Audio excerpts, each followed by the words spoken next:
I noticed I was different when I started dating at 16. My friends would call me strange or insecure or even a liar when I shared that I didn't mind when my boyfriend kissed other people at parties. Unlike the teenage girls around me, I never dreamed of what my wedding dress would look like.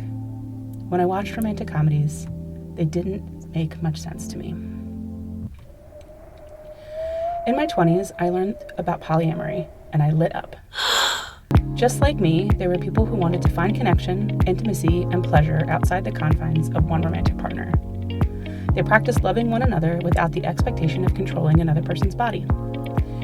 And they understood that commitment was strengthened by exploration and expansion, not deteriorated by it. For years, I basked in this new identity and unapologetically dated lots of people while happily living alone. My wildest fantasies of sex and relationships were unfolding as I built a solo life that felt full of love and freedom. Right before I turned 33, I met Alex. He started working at my restaurant, and I was immediately drawn to him. We would catch each other's eye from across the dining room and have a quick dance party. When he hugged me, he squeezed with the perfect amount of pressure. At the end of the night, we would fold napkins and talk about our favorite music until our manager turned the lights off on us. We began to spend time together outside of work, and our friendship slowly turned romantic. When we took hikes, I admired that he would stop to take pictures of blooming flowers or golden sunsets.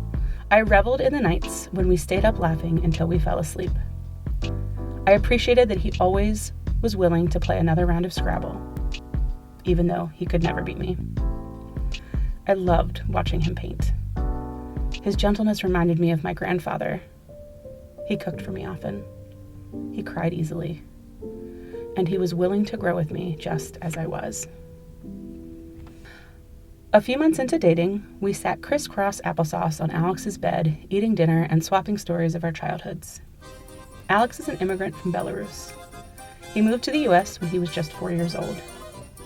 He told me about being thrown into a classroom without speaking English. He shared with me the isolation of waking himself up, walking alone to school, and coming home to what felt like an empty house. He talked about the bewilderment of supporting his family and navigating the world before he understood it himself. He shared that he didn't make friends easily, even with the other boys who spoke Russian. He never felt like he belonged. Alex looked at me and said, "I always believed I was an alien." Then, with a smile on his face, he jokingly added, "If I vanish tomorrow, just know they've come to take me home." I began to weep. He held me as I cried. I noticed that my heart not only hurt for him, it also hurt for me. In that moment, sitting cross-legged on his bed, with tears rolling down my cheeks, I realized if Alex vanished tomorrow, I would be absolutely devastated. Alex and I are now co-pilots of our own spaceship. It's filled with piles of art, too many plants, and beautiful hand-me-down furniture. Our laundry is rarely folded. Our books are stacked to the ceiling. At night, we dance in our living room or play games on our kitchen table. I am living my wildest fantasy. Our ship is full of love and freedom.